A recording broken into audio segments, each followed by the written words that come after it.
Kailangan nyo ng malalapitan.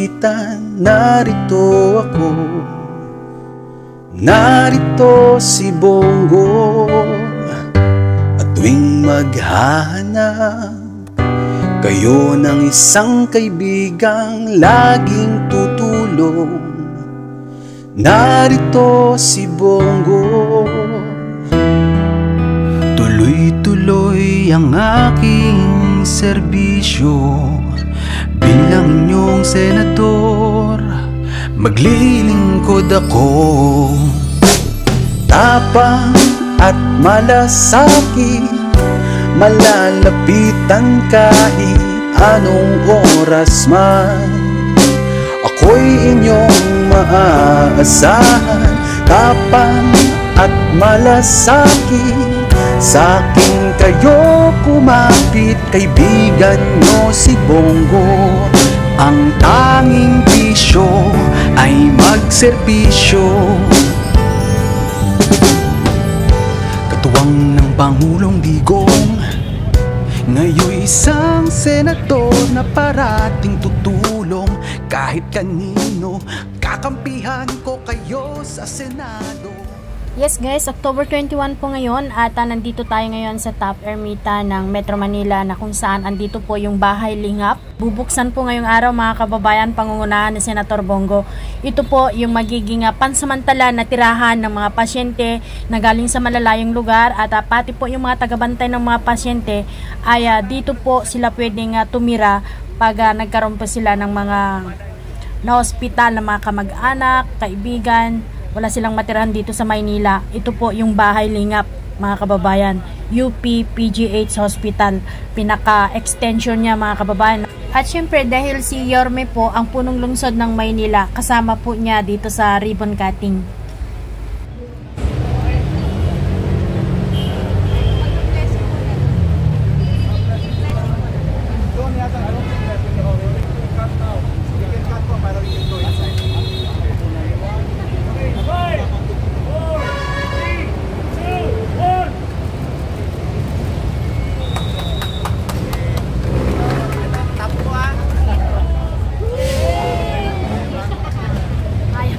So ayun mga kababayan, 4 na palapag ang Bahay Lingap at bawat kwarto ay may sariling CR.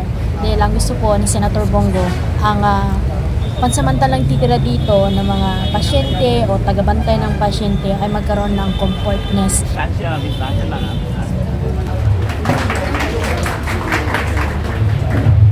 Magandang umaga po sa inyong lahat.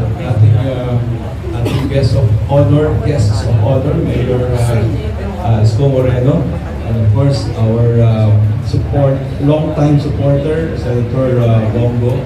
To our guests from other organizations, the department chairs, our staff from PJs, and our friends, Dr. Padilla from the City Health Department. Good morning to everyone. Kailangan ko pong ikwento kung bakit tayo nandito ngayong umaga. Medyo mahaba-haba ang kwento.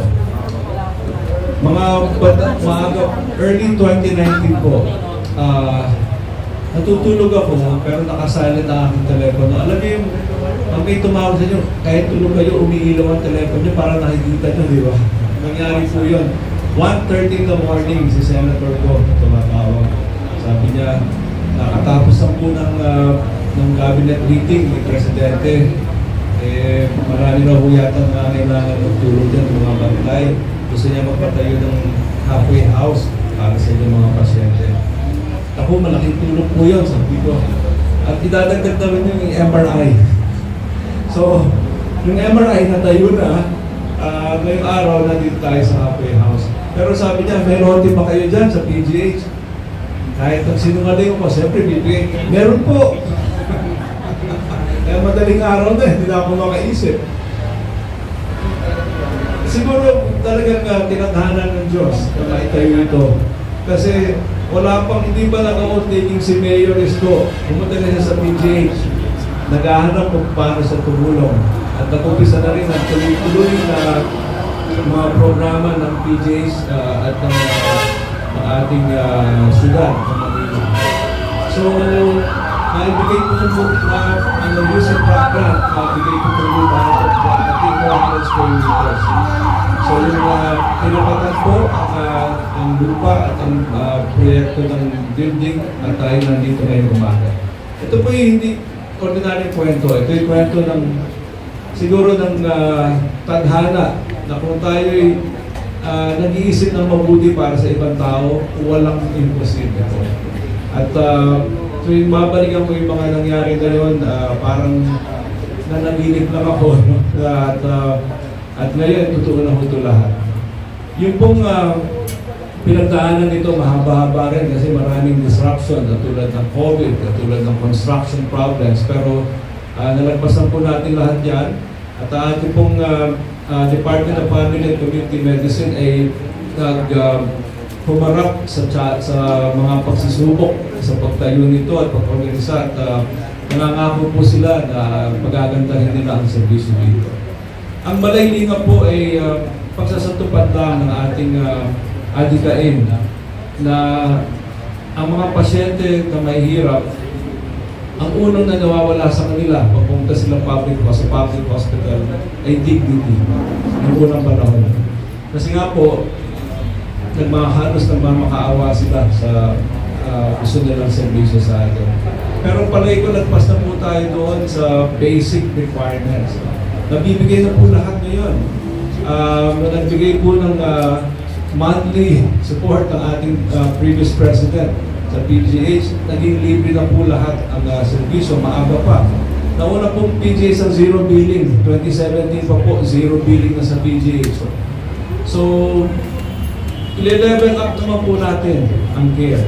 And sa aming pag-uusap, leveling up the care, hindi lang ang dignity of living, but also the dignity of dying.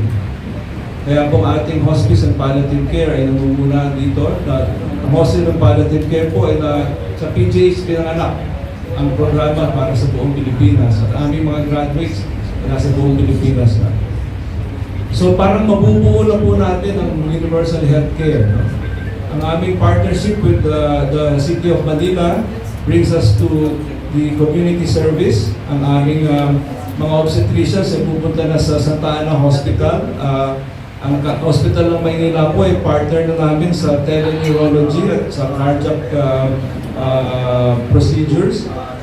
At syempre po, ang mga programa ni Mayor suporta ng pasyente ng PGH, which we will announce later. Kung maganda po, surprise announcement. Tuloy-tuloy po natin gagawin para nasa mga pasyente natin.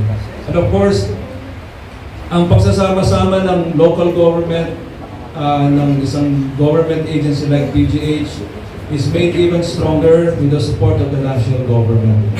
Ating pong Senado is very much supportive of the mandate of PGH. Kaya po, parang sabi ko, parang nanaginip kami na tama-tama lang kung ang tawag po dun aligning of the stars were aligned. Because the stars were aligned, we're here today celebrating a very momentous occasion. This is the first one of its kind in the Philippines. And I'm sure that Dr. Kay Garcia will make sure it's the best one of a kind. Kahit man of a kind siya. So sa inyo pong lahat, thank you for sharing this dream. Thank you for making it come true.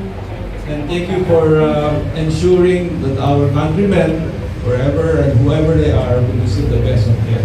Maraming salamat po sa inyo.